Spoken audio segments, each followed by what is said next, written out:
How to use Equalizer in AudioDirector. First of all, open AudioDirector on your computer and launch the project that contains the audio you want to edit. Next, go to the Apply Effects section and select Equalizer. This powerful tool allows you to adjust different frequency bands to enhance your audio and make vocals, instrument, or any track sound clearer and more balanced. You will see several presets like classical, bass, pop, rock, jazz, and more. Start by selecting a preset to get the bass sound or choose custom to adjust each frequency band manually.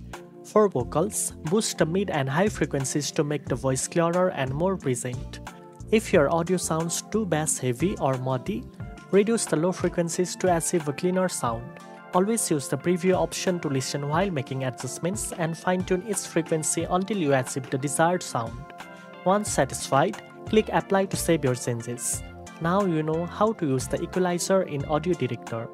If you found this video helpful, don't forget to like, share and subscribe for more audio editing tips. Thanks for watching and I'll see you in the next one.